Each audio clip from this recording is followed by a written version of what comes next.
They thought I wouldn't notice. They thought I was just some city guy who inherited a dusty old farm and would never come back.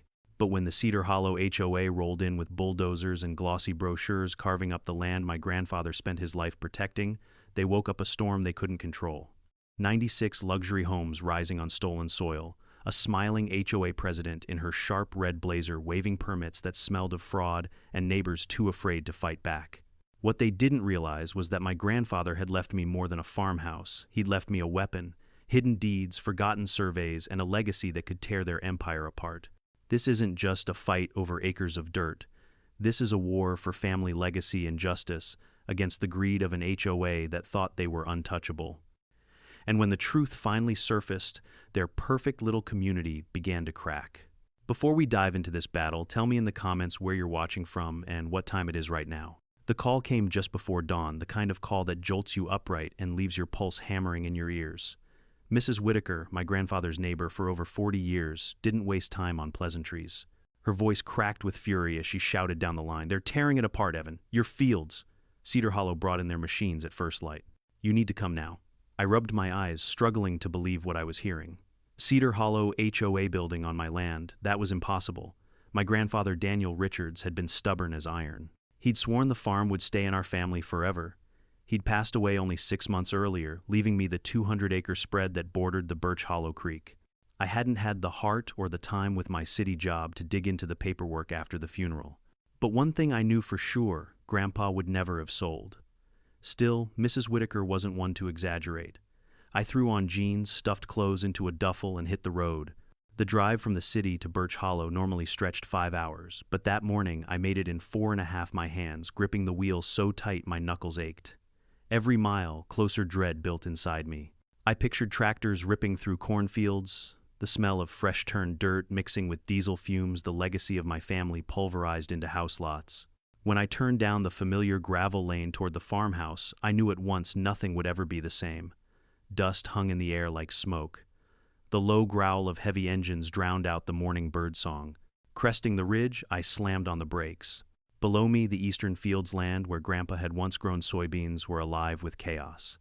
Yellow bulldozers cut wide scars into the earth. Excavators swung their arms like mechanical beasts, scooping up soil and dumping it into waiting trucks. Men in hard hats moved quickly, spraying fluorescent orange lines that carved up the fields into neat little boxes, lots for homes that didn't belong here. And then I saw it. A sign tall enough to tower over the dust, future home of Cedar Hollow East. 96 luxury homes starting at $500, 000. My stomach dropped. I pulled up near a sleek black SUV parked beside a white construction trailer. Standing in front, clipboard in hand, was a woman who looked as if she'd stepped off a real estate magazine cover. Crisp white blouse, spotless beige pants, hair perfect even in the dust storm. She ended her phone call and turned her eyes on me like I was an inconvenience. "Excuse me," I called out, my voice harsher than I intended. "What exactly is happening here?" She studied me for a moment before extending a manicured hand. "Marla Kent, president of Cedar Hollow HOA. We're preparing for residential development. This project has been in planning for years." I ignored her hand. "This is my land. My grandfather Daniel Richards owned this farm until he died. He left it to me. Whatever you think you're building here, it doesn't belong to you." Her smile barely shifted, but her eyes hardened. "Mr. Richards, I assure you, Cedar Hollow Development purchased this parcel legally last year. We have every permit and approval." She slid a business card from her clipboard and held it out. "If you'd like to dispute it, you can contact our legal department." My chest burned. "That's impossible. My grandfather never sold. He was in the hospital for most of that year. Perhaps he didn't tell you." Her tone dripped with false sympathy. Sometimes older folks don't share the details of their affairs. I wanted to shout to grab her smug little card and tear it in half, but all I managed was, "I'll be seeing those documents myself." Marla's phone buzzed. She gave me a quick dismissive nod before turning away to take the call. Behind her, bulldozers growled louder, and the earth shook with each pass of the machines. I stood there helpless, a stranger on the very soil that bore my name. Back at the farmhouse, Mrs. Whitaker waited on the porch with a pitcher of sweet tea. Her eyes filled with tears as I told her what Marla had said. She shook her head fiercely. "Your granddad would never sell. He told me himself, right before they took him to the hospital, that he needed to find something to protect this farm. He went digging through his old office. said there was a paper that proved everything. Her words hit me like a spark to dry grass. Grandpa had been meticulous, a man who recorded rainfall in a ledger and labeled every tool on his workbench. If he said he had proof, then somewhere in that house it had to exist. I stepped into his office for the first time since the funeral. The smell of pipe tobacco clung to the wood-paneled walls. Shelves groaned under the weight of farming almanacs, photo albums, and dusty binders. The old desk sat against the window, the same desk where I'd once sat on his knee while he balanced accounts. My hands trembled as I pulled open drawers filled with neatly organized files, crop yields, equipment repairs, rainfall logs, but nothing about a land sale. Hours passed as the sun dipped and frustration gnawed at me. Then by accident, my foot pressed against a loose floorboard beneath the desk. It shifted slightly. Heart racing, I dropped to my knees and pried it up with a letter opener. Beneath was a metal box, cool and heavy. On the underside of the desk, a key dangled on a nail, waiting. I unlocked the box, and inside was everything. Grandpa's original deed surveys dated 1910 and 1979, his will naming me heir, and a letter addressed to me in his familiar hand. I unfolded it with shaking fingers. If you're reading this, Evan, someone is trying to take what is ours. Developers have been circling like vultures for years. They pressured me, tricked me, even brought papers for me to sign while I was sick. But I never sold. If they say I did, it's a lie. The truth is in the original survey. Compare it to what the county shows now. The boundaries don't match. Don't let them steal what I spent my life protecting. I swallowed hard tears stinging my eyes. Grandpa had seen this coming. He'd built a trap, a trail of evidence waiting for me to spring it. I spread the maps across the desk. The surveys showed nearly 280 acres, not 200. The eastern boundary stretched far beyond what current county records displayed. And right in that disputed stretch lay the bulldozers, the new development, even part of Cedar Hollow's existing neighborhood, including their pristine clubhouse. The weight of what I held pressed down on me. This wasn't just a fight over fields. This was a war over truth, legacy, and justice. Cedar Hollow thought I was just one man, but they had underestimated the power of history and the will of a Richards who wouldn't back down. Sleep was a stranger that night. I sat at my grandfather's old oak desk, the papers spread out in front of me like a battlefield map. Each line on those surveys felt like a scar carved into the land, proof of how boundaries had been twisted over the decades. The more I compared them to the county's official records, the more my pulse quickened.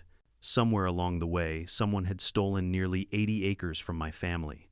And if the documents were right, Cedar Hollow wasn't just trespassing on the eastern fields. They'd already built homes, a clubhouse, and even their tennis courts on land that never legally belonged to them. By dawn, I knew I needed a lawyer. Not just any lawyer, but one who understood property law boundary disputes and the subtle art of cutting through decades of bureaucratic dust. Meadow Creek, the nearest county seat, had one name whispered with both respect and suspicion: Ethan Cole. He was older, sharp as barbed wire, and had a reputation for digging up details everyone else overlooked. I drove into town, my pickup rattling over cracked roads, and walked into his office without an appointment. His secretary, a tired woman with a gray bun, frowned at my request, but when I dropped the words Cedar Hollow HOA and boundary fraud, her eyes widened. She ushered me into his office with a muttered, "You'd better see this one, Mr. Cole." Ethan Cole sat behind a walnut desk stacked high with manila folders. His bow tie looked 20 years out of fashion, but his eyes were razor bright. "Boundary disputes," he said after I explained, "are like cancer. They start small, then spread until they consume everything." He leaned forward, hands folded. "Show me what you've got." I laid out Grandpa's surveys, the deed, the will, and the letter. Ethan studied them in silence, tracing lines with a bony finger. Every few minutes his eyebrows rose a fraction higher. Finally he removed his glasses, polishing them with deliberate care. "This isn't just a dispute. If these surveys hold, you don't own 200 acres, you own nearly 280. That would place the Cedar Hollow clubhouse, at least 20 homes, and the entire new development squarely on your land." The words sent a shiver through me. "So what do we do?" Ethan tapped the desk. "First, we file for an emergency injunction halt, all construction immediately. Then we petition the court for a quiet title action to establish your ownership clearly and publicly. But be warned, son, this isn't going to be clean. Cedar Hollow has money, political friends, and a nasty reputation for grinding opponents into dust. You're about to step into a hornet's nest." I nodded. Grandpa knew this fight was coming. I'm not backing down. Within an hour, Ethan's secretary had drafted the injunction, but he wanted more. "We need to know how this land was taken from your family in the first place. Fraud leaves fingerprints." Let's dig into the county archives. The county records office smelled of mildew and old paper. Rows of filing cabinets stood like soldiers, each drawer groaning with decades of bureaucratic history. I spent hours flipping through deeds, plats, and amendments. At first it was tedious. Minor easements, utility adjustments, not much out of the ordinary. But then Ethan pulled a thin folder from 1985, a 10-foot easement granted for utility lines. Perfectly normal. But 12 years later, in 1998, the records showed something far darker. A boundary adjustment reduced the Richards property by nearly 80 acres. The document was barely a single page, bearing a shaky signature labeled Daniel Richards. My stomach clenched. In 1998, Grandpa had been in the hospital recovering from triple bypass surgery. He couldn't have signed anything. Ethan compared the signature against Grandpa's will. Not even close, he muttered. This is fraud, plain and simple. The problem is proving it after 27 years. I felt anger rising in my throat. So what now? Do we let them bulldoze the farm while we argue in court for months? He shook his head. No. We file the injunction today. But if you really want to turn this fight around, you'll need more than legal arguments. You'll need leverage. That word echoed in my head, leverage. After leaving the records office, I decided to keep digging on my own. The county library kept public business filings and often overlooked treasure trove. Sitting in the back corner with stacks of dusty folders, I discovered a pattern that made my blood run cold. Cedar Hollow wasn't just an HOA. It was a web of shell companies, LLCs tied together by the same 6 names: Marla Kent, her husband, a county commissioner named Robert Hale, the planning board director, and 2 contractors who seemed to appear on every single development permit. They'd built a machine designed to funnel land permits and money into their pockets, one subdivision at a time. And then I found the smoking gun, a loan approval from just 3 months earlier. $16 million to finance Cedar Hollow East, with the land itself used as collateral. My land. If my surveys held, they'd mortgaged property that wasn't even theirs. The thought made me smile for the first time in days. They hadn't just stolen, they'd set themselves up for financial ruin if I pulled the rug out. But leverage wasn't enough. I needed allies. Alone, I was just one angry heir. With a community behind me, I could be a storm. I drove to the Birch Hollow Gazette, the small newspaper that still clung to life in a world of dying print. Its editor, Linda Vargas, had known my grandfather. When I showed her the documents and explained the fraud, her eyes lit with journalistic fire. I can't print accusations without ironclad evidence, she warned. But I can investigate. And if you're right, Evan, this will blow the lid off every cozy deal in this county. Back at the farmhouse, Mrs. Whitaker was waiting with another neighbor, Mr. Grayson, a wiry old man with a face lined from years in the Sunday. When I mentioned Marla's name, his jaw clenched. That woman drove me out of my home, he said bitterly. Fined me every week for my tomato garden. Said my shed was a violation. I finally sold for half its value. Guess who bought it? Some shell company tied to Cedar Hollow. How many others, I asked. At least a dozen in the past 5 years, he said. Always pressured, always sold cheap. Then the HOA snapped it up. The pattern was undeniable. Harass the vulnerable, buy low, build high. And now with my family's farm, they thought they'd struck gold. That night, as I sat on the porch with the surveys in my lap, I realized something Grandpa had written in his letter. The truth is in the boundaries. Let them walk into the trap. I whispered to the empty night, I won't let you down, Grandpa. Because this wasn't just about dirt or deeds anymore. This was about justice. About exposing the rot festering beneath Cedar Hollow's polished lawns and shiny clubhouses. And with every paper, every neighbor's story, I was building the one thing Marla Kent never expected. A trap strong enough to bring her entire empire crashing down. The morning sun had barely broken the horizon when I drove back into Meadow Creek with a folder full of my grandfather's surveys, riding shotgun. The streets of town were quiet, shop windows still dark, but my head was buzzing with plans. The injunction Ethan filed late the night before had bought us time, but I knew time was only one part of the battle. Cedar Hollow had money, power, and connections that stretched like vines into every office in the county. I needed to know exactly how deep their roots went and what kind of poison they'd spread. Ethan had warned me that boundary disputes rarely stayed clean. You're not just fighting Marla Kent, he'd said, you're fighting the system that let her get this far. That thought gnawed at me. The fraud in the county archives wasn't a one-off mistake. It was deliberate. Someone had looked at my grandfather's land and seen dollar signs. Someone had forged his signature while he lay in a hospital bed. and someone had pushed it all through without fear of being caught. The courthouse opened at 9, but I was there at 8 pacing in the hall. When the doors finally swung open, I strode straight to the land records department. The clerk behind the counter, a man in his 60s with weary eyes, looked up as I laid the forged 1,998 boundary adjustment on the desk. "I need every document tied to this," I said. "Every survey, every amendment, every signature from that year." He frowned. "That's a lot of digging. I'll help." For 3 hours, we combed the archives and the story unfolded like a crime novel. In 1985, the 10-foot utility easement. Normal. In 1998, the boundary adjustment. Suspicious. But then I noticed something chilling. The notary stamp on the 1,998 document belonged to a woman named Cheryl Henson. She wasn't just any notary, she was married to Robert Hale, the county commissioner who appeared on Cedar Hollow's business filings. A web. That's what this was. Ethan met me at noon in his office. I spread the copies across his desk. He leaned forward, his face grim. "This ties Hale directly to the fraud. If a county commissioner was part of this, then the permits Cedar Hollow brags about are built on sand. It's not just a boundary dispute anymore. It's conspiracy." I felt my chest tighten. "So what's our next move?" Ethan rubbed his temples. "Two things. First, we strengthen the injunction with this new evidence. Second, we dig deeper. Follow the money, Evan. These people don't move unless profit pushes them." That afternoon, I drove to the county library again. The place smelled of dust and ink, the air humming with silence. I pulled business filings for every LLC tied to Cedar Hollow. One by one, patterns emerged. Same mailing address, same small circle of officers, money shifting like shells in a con man's game. Landscaping contracts awarded to Marla's cousin. Security services to her brother-in-law. Legal counsel to a firm secretly owned by her husband. But the crown jewel was the $16 million loan. Reading it again, I realized something I'd missed. The collateral listed wasn't just the Cedar Hollow East property. It included all improvements and common areas under development. That meant the bank had lent money against land that, if my surveys were upheld, they never legally owned. If I pulled that thread in court, the entire financial structure of Cedar Hollow could collapse. As the weight of that hit me, my phone buzzed. A text from Linda Vargas at the Gazette. "Need to talk. Found something you should see." I met her at the newspaper office. She pushed a thin folder across the desk. Inside were minutes from county planning board meetings, the ones approving Cedar Hollow East. "Look at the dates," she said.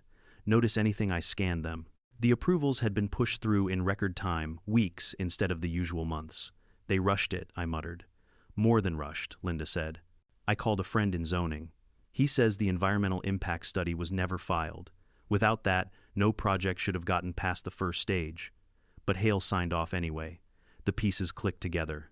Fraudulent boundary changes, fast-track permits, a loan built on stolen collateral, and a circle of officials too comfortable to think anyone would challenge them. I left the Gazette with fire in my veins. That night, back at the farmhouse, I spread everything across the kitchen table. The surveys, the forged signature, the business filings, the rushed approvals. It was a mountain of evidence, but it needed one final thing, people. Evidence without voices was just paper. I needed the community behind me. Mrs. Whitaker dropped by with a casserole. She sat across from me, studying the mess of documents. "You're going to war with them, aren't you?" "I don't have a choice," I said. "They're too powerful to fight alone." She nodded slowly. "Then don't fight alone. This town remembers your grandfather. He wasn't just a farmer, Evan. He was the man who donated seed during the drought of '92, the one who lent his tractor when mine broke down. People will stand with you if you ask." Her words stirred something deep in me. Grandpa hadn't just left land. He'd left loyalty. And that was a currency Marla Kent couldn't buy. The next day, I printed flyers on an old inkjet printer. "Community meeting. Urgent. Cedar Hollow East May. Be a legal development. Come hear the truth." I taped them to store windows, tucked them under windshield wipers, and dropped them in mailboxes. That evening, as the sun dipped below the fields, I stood in the farmhouse yard waiting. At first, I thought no one would come. Then headlights appeared, one car, then another. Pickup trucks, minivans, even an old station wagon rattled up the gravel lane. Neighbors filed out, faces etched with years of frustration. By the time the porch light flickered on, more than 30 people stood in the yard. I took a deep breath and held up the surveys. They tried to steal this farm. They forged documents, bribed officials, and bulldozed land that never belonged to them. But it's not just me they've hurt. It's all of you. They fined you for gardens, forced you to sell cheap. controlled every inch of your lives with rules that lined their pockets. Murmurs rose from the crowd. A woman in the front, Sarah Jenkins, wiped tears from her eyes. They made my husband dig up our tomatoes, said vegetables weren't allowed, then fined us $500 when we refused. An older man spoke up. They drained my savings with bogus repair fees. I sold because I couldn't take it anymore. I felt the air shift. Anger once buried under fear was surfacing. I raised the loan papers. And here's the truth they never wanted you to see. Cedar Hollow borrowed $16 million against land they don't own. If we stand together, we can expose them. We can end their grip on this town. For a long moment, silence held. Then Sarah Jenkins stepped forward. Tell us what you need. That was the moment I knew the tide had turned.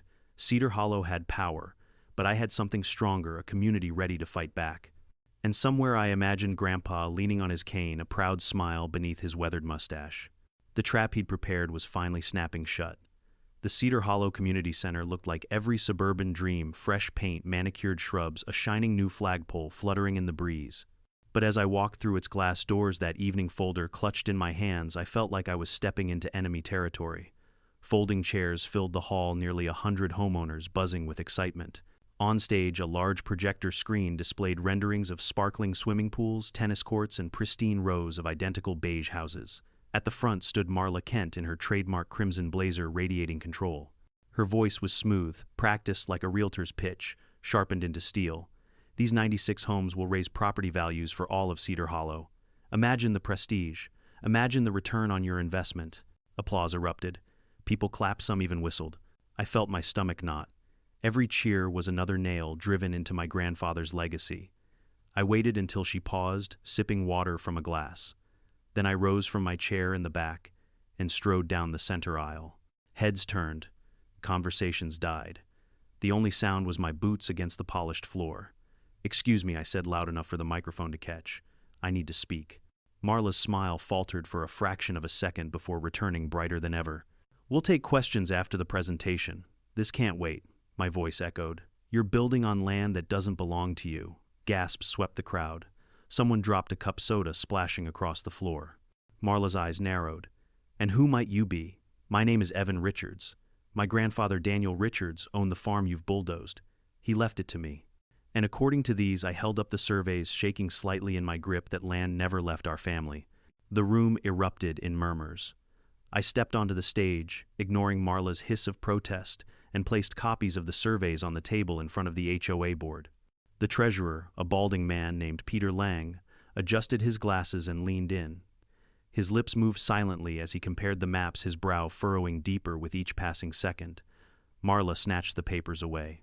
"These are forgeries," she snapped, but there was a crack in her voice, now a sliver of doubt. "They're not," I said. "They're original surveys from 1910 and 1979 notarized, stored by my grandfather. And here's his deed, his will. Every legal proof you'll need. The truth is simple. Cedar Hollow is sitting on stolen land." The treasurer looked up, pale. "Marla, the creek bed markers. These line up exactly. If this is authentic," quiet Marla slammed her hand on the podium, startling the front row. "This is a stunt. A desperate attempt to extort money. We have permits, approvals, everything required by the county." I stepped closer, my voice steady. "Permits based on falsified boundaries. I've already filed an injunction. Construction stops now." For the first time that night, Marla's polished mask slipped. Her lips trembled before she forced a brittle smile. "You're making a terrible mistake, Mr. Richards. You have no idea who you're dealing with." "I know exactly who I'm dealing with," I said, lowering my voice so only the first few rows could hear. "A network of 6 names who funneled money through shell companies. A county commissioner who rubber-stamped fraudulent adjustments. A planning director who ignored environmental reviews. And a president who thinks she can bully an entire town." The silence that followed was suffocating. Then, from the back, a man shouted, "Wait, are you saying my house might not even be on legal ground?" I nodded grimly. "At least 20 existing homes are caught in this dispute, including," I paused for effect, watching Marla's eyes widen, "Marla's own residence." The crowd exploded. Some homeowners leapt from their seats demanding answers. Others pressed forward shouting questions. Fear and fury swirled together like a storm. The room was no longer Marla's stage, it was mine. Marla raised her voice above the chaos. Don't listen to him. He's trying to take your homes. No, I said firmly. I'm not here to evict anyone. I'm here to expose the fraud, to fight for my family's legacy, and to make sure Cedar Hollow doesn't ruin any more lives. A woman in the second row, her hands trembling, stood up. They fined us for painting our shutters the wrong shade of blue. We paid thousands.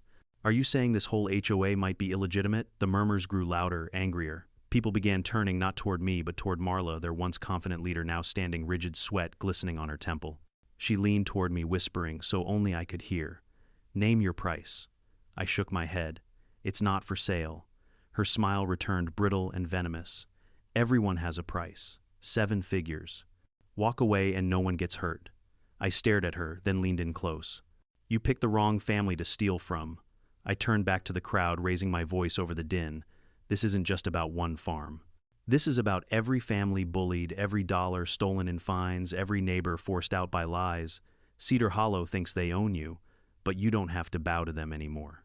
The room erupted in applause, not unanimous, but strong enough to shake the walls. People shouted their own stories, fines for vegetable gardens, threats over mailboxes, harassment, until they sold.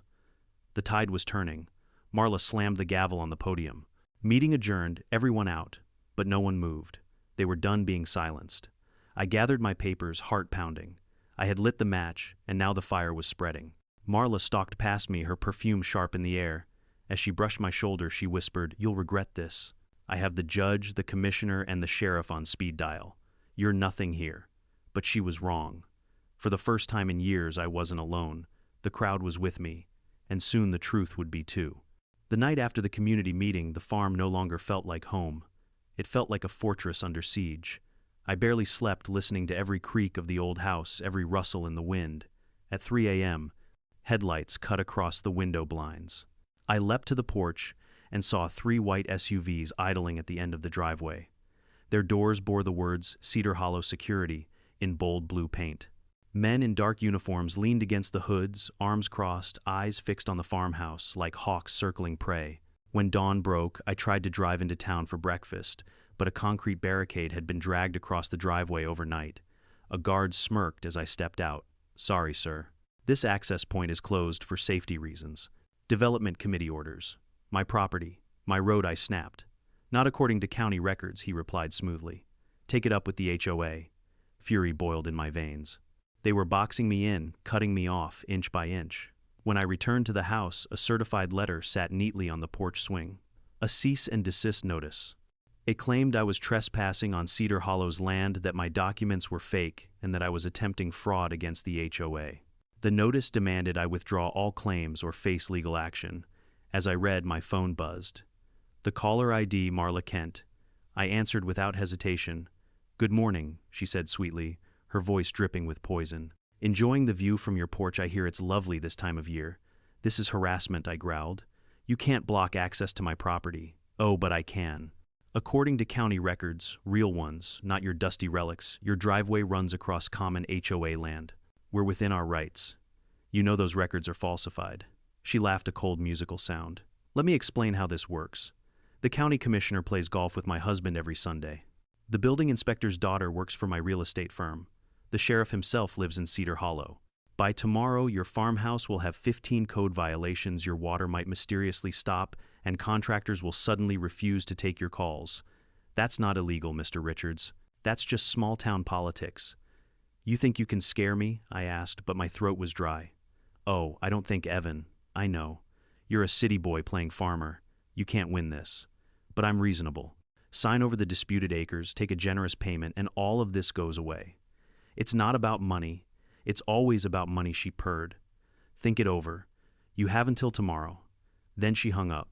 The line went dead, but her threat lingered in the silence. For the first time, I felt the crushing weight of isolation. They controlled the roads, the utilities, the law itself. And then, just when I thought the pressure might break me, help came from the unlikeliest place. That evening, a knock rattled the farmhouse door. I opened it to find Peter Lang, the HOA treasurer who'd examined my surveys at the meeting. His hands trembled as he clutched a flash drive. He glanced nervously over his shoulder toward the distant SUVs. "I shouldn't be here," he whispered. "If Marla finds out, 'Why are you here?' I cut in.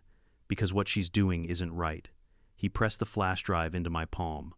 I've kept the HOA's books for 7 years. There are things you should see. We sat at the kitchen table, the glow of my grandfather's old lamp casting shadows across stacks of papers. Peter plugged in his laptop and opened spreadsheets, financial records, meeting minutes. What I saw made my stomach turn. Special assessments that vanish, Peter explained. Contracts awarded to family companies at double cost. Reserve funds siphoned into shell LLCs. Last year, every homeowner paid $2,000 for road repairs. The actual cost?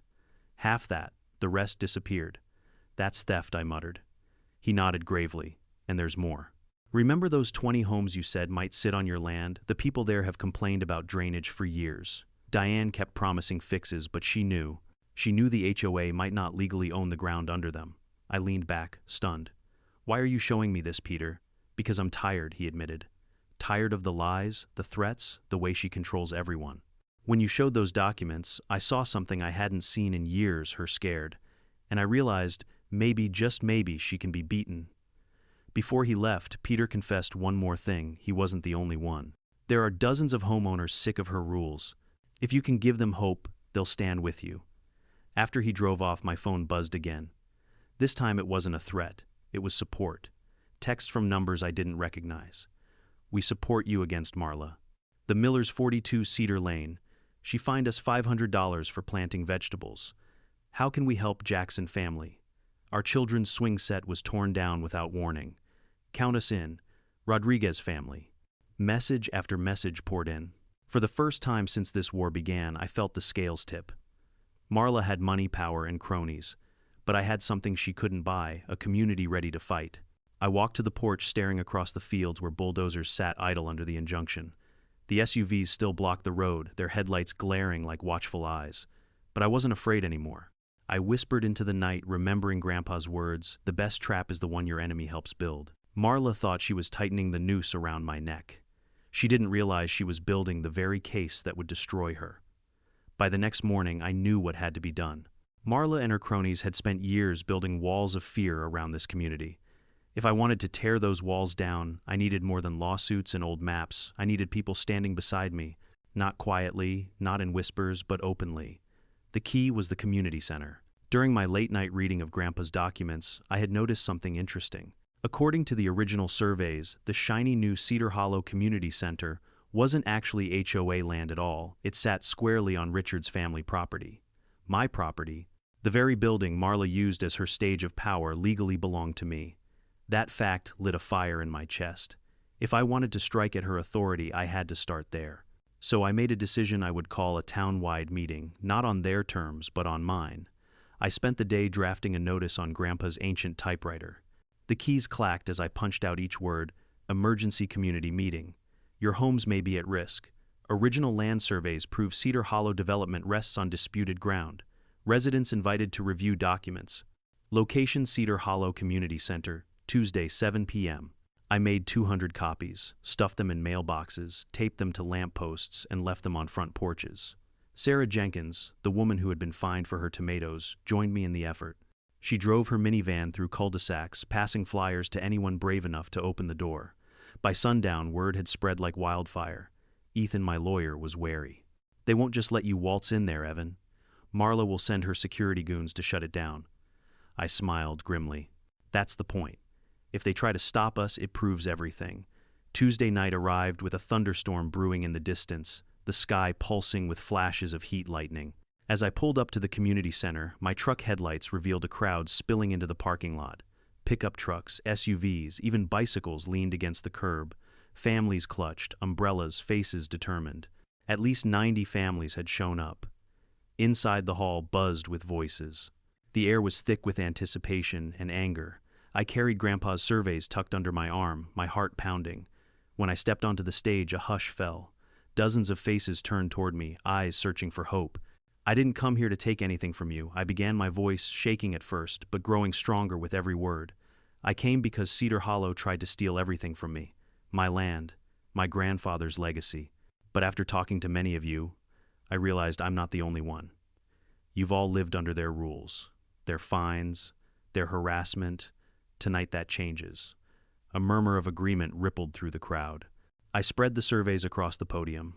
Here's the truth. The land you stand on the clubhouse, these streets, even Marla's own house, lies on Richard's property. Documents filed in 1998 were forged. Permits were pushed through illegally. And $16 million in loans were taken using this land as collateral. If this were any other town, Cedar Hollow would already be bankrupt. Gasps rose.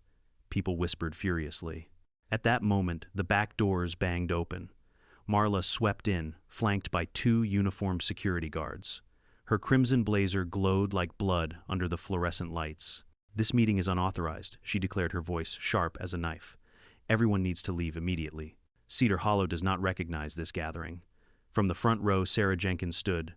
"Or what, Marla? Another fine, another letter in the mail. We're tired of your rules." Applause erupted. People stomped their feet, voices rising in unison. Marla tried to glare them into silence, but for the first time the crowd wasn't cowed. I raised my hand for quiet. "Here's what I propose," I said.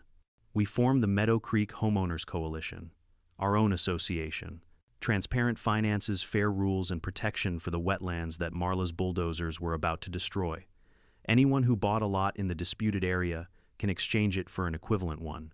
No one loses their investment and no one loses their home." The room buzzed with energy. People nodded, clapped, shouted agreement. "You can't do that," Marla snapped. "These homes are bound by contract to Cedar Hollow HOA. I held up the surveys. "Contracts built on fraud aren't worth the paper they're printed on." Peter Lang, the treasurer, stood from the back. His voice shook, but it carried. "He's telling the truth. I've seen the books. Marla has been stealing from all of us for years." The hall fell silent. Every eye turned to Marla. Her face drained of color, then flushed crimson. "You traitor," she spat. But it was too late. Hands shot up across the crowd. "We vote," someone shouted. "Let's vote now," and they did. Families raised hands, voices united. 89 households pledged to join the new coalition on the spot. When the count was finished, the hall erupted into cheers. For the first time in years, people weren't afraid. Marla stormed to the stage, jabbing a manicured finger in my face. "You've made a terrible mistake. By tomorrow, you'll regret ever stepping foot in Meadow Creek." I met her glare, my voice steady. "Is that a threat, Marla?" Her smile was ice. "It's a promise. The commissioner, the sheriff, the judge, they're all one phone call away. This little rebellion ends now." What she didn't know was that a reporter from the Meadow Creek Gazette sat quietly in the back, recording every word. Every threat, every admission, it was all documented. As Marla slammed the doors behind her, the storm outside broke. Thunder shook the windows, rain hammered the roof. Inside, though, the storm had already changed course. I looked out over the cheering crowd and realized something. I wasn't just fighting for Grandpa anymore. I was fighting for all of them. And for the first time, we were fighting together. The trap was no longer just mine. It belonged to everyone who had suffered under Cedar Hollow's thumb. And Marla Kent had just walked straight into it. The storm outside hadn't passed by morning. It had simply shifted from the sky to the streets of Meadow Creek. News of the vote spread faster than the thunder the night before. By sunrise, half the town was buzzing about the Meadow Creek Homeowners Coalition, and by noon the other half was asking how they could join. But Cedar Hollow wasn't about to roll over. I woke to the sound of car doors slamming in the driveway. When I stepped onto the porch, 2 sheriff's cruisers and a county records vehicle idled in the mud. Behind them, Marla's black SUV gleamed like a vulture waiting for scraps. She stood with folded arms, her crimson blazer bright against the gray sky. "Mr. Richard," Sheriff Denton called, "we need to discuss your occupation of this property." I held up my grandfather's deed. "This isn't an occupation. It's ownership. Legal ownership." A woman stepped from the county car, her badge, reading Carolyn Mitchell land records. She carried a stack of maps under one arm. "We received reports last night," she said, carefully eyeing Marla, "that boundary documents from 1973 and 1998 might have been falsified. I pulled the originals this morning.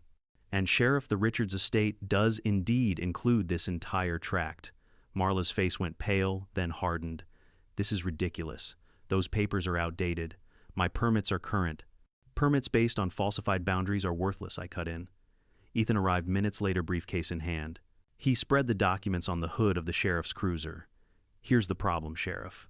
Not only does this land belong to my client, but we have evidence showing fraud, a forged signature, a notary tied to Commissioner Hale, and millions in loans secured with property Marla's group never owned." The sheriff whistled low. "That's above my pay grade." "No," I said firmly, "it's exactly your pay grade. The law doesn't stop at Cedar Hollow's gates." Marla's jaw tightened. "You'll regret this," she hissed. But for the first time, she wasn't in control. That afternoon, the Gazette ran Linda Vargas's article on the front page, Cedar Hollow HOA faces fraud allegations, $16M loan at risk. It quoted residents fined for gardens, for shutters, for swing sets. It printed side-by-side images of the original surveys against the fraudulent ones. And at the bottom it carried one line that made Marla's empire shake state attorney's office reviewing case. The backlash was immediate. By evening, television vans lined the roads outside the farmhouse. Reporters thrust microphones at me, asking whether I planned to evict families. I repeated what I had told the coalition: no one loses their home, but Cedar Hollow loses their grip. That night, as rain drizzled softly, headlights appeared again on the gravel road. My stomach clenched, expecting more threats. Instead, Peter Lang stepped out, clutching another folder. He looked tired but resolved. "I've been keeping copies," he said, handing it to me. "Marla thinks she erased the trail, but she didn't." Inside were HOA financials dating back 3 years. Payments for landscaping funneled to a company owned by Marla's son-in-law. Security contracts to her cousin's LLC. Nearly $500,000 missing.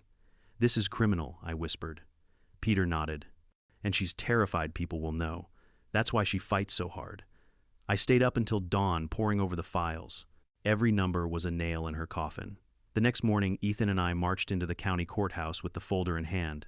We filed not only to strengthen the injunction, but also to request a full forensic audit of Cedar Hollow's accounts. The clerk's eyebrows shot up as he skimmed the attachments. This is going to shake the whole county." By afternoon, the state attorney announced an investigation. The air in Meadow Creek seemed to change overnight. Where once people whispered Marla's name in fear, now they spoke it in contempt. Former allies avoided her SUV in the parking lot. Contractors refused her calls. Even the Commissioner Hale was suddenly too busy to return favors. But Marla wasn't beaten yet. That evening, as I walked the fields, I noticed new signs staked into the ground: future home of Cedar Hollow East. Luxury living coming soon. They were brazen, planted in mud, still under injunction. Bulldozers revved in the distance, daring me to stop them. I stormed to the site, waving the court order. "You can't build here," I shouted over the roar. The foreman, a burly man in a hard hat, shrugged. "Orders from the top. Until someone in a black robe tells us otherwise, we dig." I snapped photos, sent them straight to Ethan, and called Linda at the Gazette. By the next morning, her follow-up headline blared: "HOA defies court order, construction continues." The pressure mounted. Residents flooded the courthouse steps demanding justice. Protest signs rose: "Stop Cedar Hollow, save our land, end the fraud." The coalition was no longer an idea, it was a movement. That night, Sarah Jenkins hosted me for dinner. Around her kitchen table sat a dozen families, Rodriguez, Patel, Johnson, all telling stories of harassment. Each voice sharpened my resolve.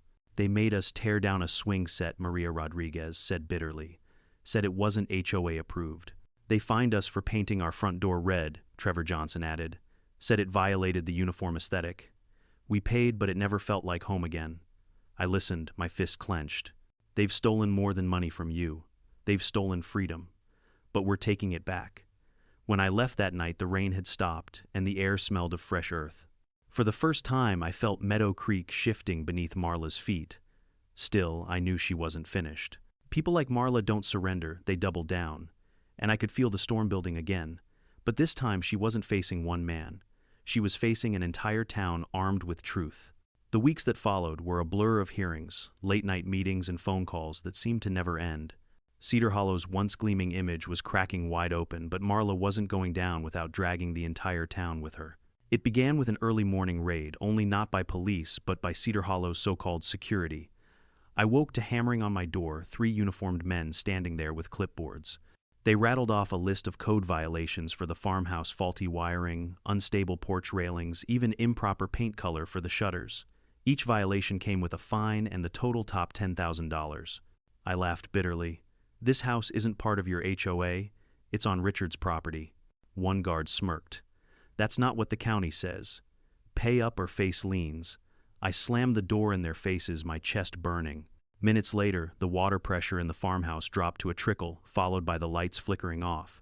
They were trying to choke me out of my own land, but every attack only gave me more allies. Word spread fast, neighbors realized their problems weren't isolated. Dozens of families showed up at my porch carrying their own letters, their own fines, their own stories of abuse. One elderly couple wept, as they showed me a lien for $1,500 because their grandkids had left bicycles on the driveway. This isn't a community, I told them, holding up their papers. It's a racket, and together we're going to end it. The Meadow Creek Coalition wasn't just an idea anymore, it was an army. We set up committees, drafted a charter, and pooled money to hire independent auditors. Ethan filed a quiet title action, and Linda at the Gazette kept the pressure on with weekly exposés. Each headline hit Marla like a hammer. HOA treasurer confirms missing funds. Residents detail years of harassment. State attorney expands investigation into Cedar Hollow. The real breaking point came in court. Ethan and I walked into the county courthouse with boxes of evidence, surveys, deeds, financial records, sworn statements. Marla arrived in her crimson blazer flanked by high-priced lawyers and the commissioner himself. She looked confident, but there was a tightness around her mouth, a flicker of fear in her eyes. The judge, a no-nonsense woman named Judge Albright, listened intently as Ethan laid out our case.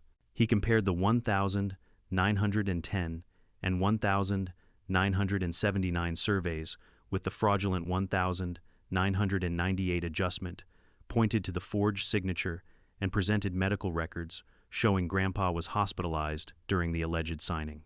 Marla's lawyer tried to wave it off as clerical errors.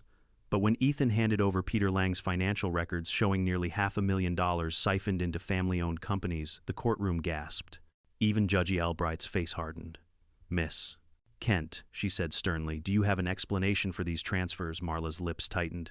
"Standard business practices," she muttered. "Standard fraud, you mean?" Ethan shot back. By the end of the day, the judge extended the injunction, halting all construction indefinitely.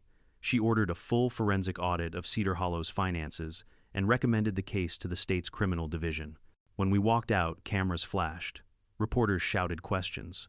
And for the first time, I didn't feel like a lone heir fighting ghosts. I felt like the voice of an entire town. But the real victory wasn't in the courthouse. It was in the school auditorium 2 nights later, where nearly 400 people packed the seats for an emergency town hall. The air buzzed with nervous energy, homeowners, workers, even contractors who'd been stiffed by Cedar Hollow. I stepped to the microphone. "No one here will lose their home. We'll ensure proper deeds for every family. No one's savings will vanish.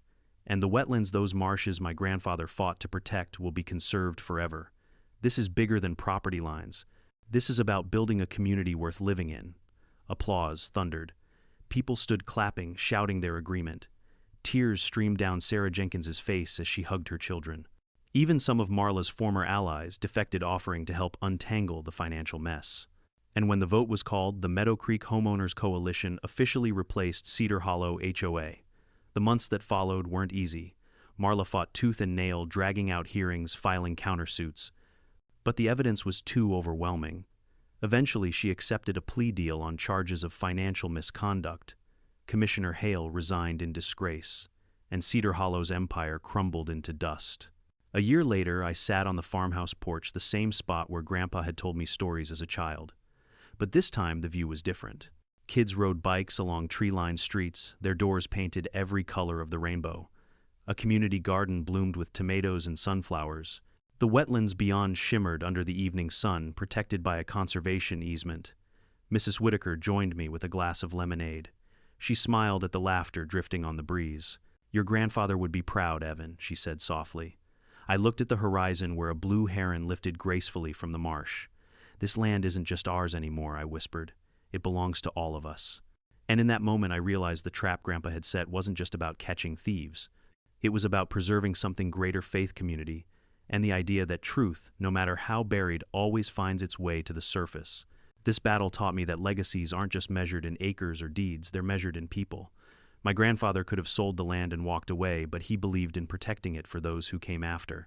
And when Cedar Hollow tried to crush me, it was the voices of neighbors, ordinary people, tired of being silenced, that carried me through. We live in a world where power often hides behind money, and rules where bullies wear suits instead of swinging fists. But the truth is stronger. Community is stronger. And when people stand together, even the biggest empire of lies can crumble overnight. So if you're watching this, remember, don't let fear keep you quiet. Speak up, fight back, and protect what matters: your family, your home, your community. Drop a comment below with where you're watching from, and if you've ever had to stand up to unfair rules or corrupt leaders. And don't forget to subscribe, because more stories are coming and you won't want to miss the next twist.